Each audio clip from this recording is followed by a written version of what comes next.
तुम्ही तुमच्या कुलदेवतेची नियमित उपासना करता का? कुलदेवतेची सेवा कशी करावी याबद्दल तुम्हाला काही माहीत आहे का?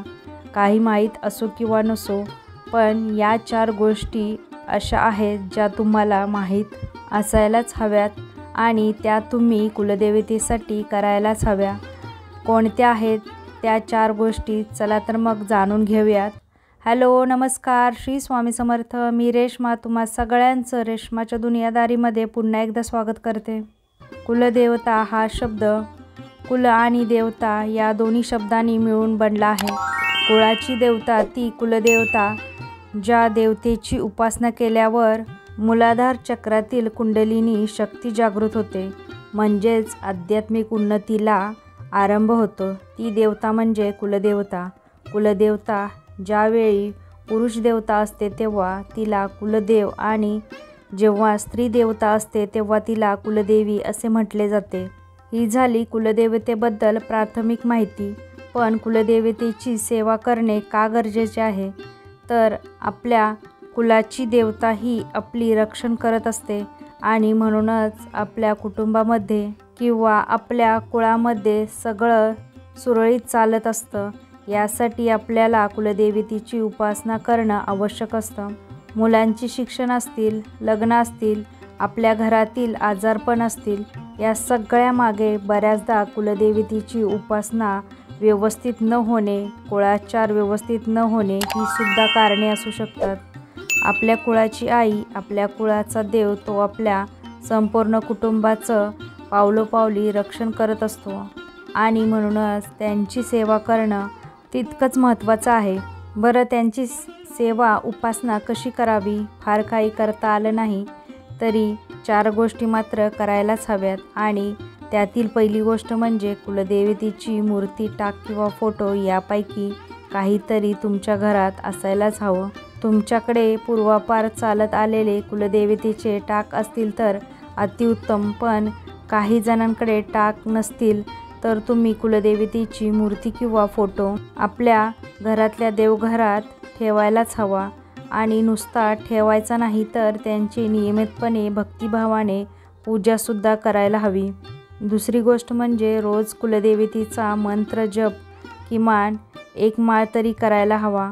तुमची कोणतीही कुलदेवता असेल तरी त्या देवीचा एक मंत्र असतो आणि त्या मंत्राचा जप तुम्ही किमान 1 माळ तरी करायला हवा.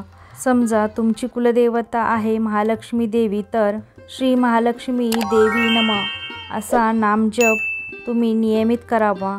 विवाहित स्त्रीने सासरच्या कुलदेवतेचा नामजप करावा. आता ज्यांच्याकडे कुलदेव आणि कुलदेवी असे दोन्ही असतील त्यांनी कुलदेवीचा नामजप नियमित करावा. आता जर तुम्हाला तुमची कुलदेवता माहीत नसेल तर तुम्ही काय जप करायचा? तर तुम्ही श्री कुलदेवताय नमः असा जप करावा. हा नामजप श्रद्धेने केल्यास कुलदेवतेचे नाव सांगणारा कोणीतरी नक्कीच भेटतो, असा अनेक साधकाचा अनुभव आहे. श्री कुलदेवताय नमः हा मंत्र जप देवतेच्या तारक तत्वाशी संबंधित असल्यामुळे कुलदेवता या शब्दातील दे हे अक्षर उच्चारताना थोडंसं लांबवावं. यामुळे देवतेचा तारक तत्व जागृत होऊन त्या तत्वाचा लाभ आपल्याला होतो. आता वळूया तिसऱ्या गोष्टीकडे. तिसरी गोष्ट म्हणजे कुलदेवतेच्या वारी उपवास करावा. खास करून विवाहित महिलांनी या दिवशी उपवास करावा. ते संपूर्ण कुटुंबाला लाभदायक ठरतो. जर तुम्हाला कुलदेवतेचा वार माहीत नसेल तर मंगळवारी किंवा शुक्रवारी उपवास करावा, कारण मंगळवार शुक्रवार हा देवीचा वार आहे. शेवटची गोष्ट म्हणजे वर्षातून एकदा तरी संपूर्ण कुटुंबाने कुलदेवतेचं दर्शन घ्यावं आणि घरातल्या विवाहित महिलांनी देवीचे दर्शन झाल्यावर ओटी भरावी.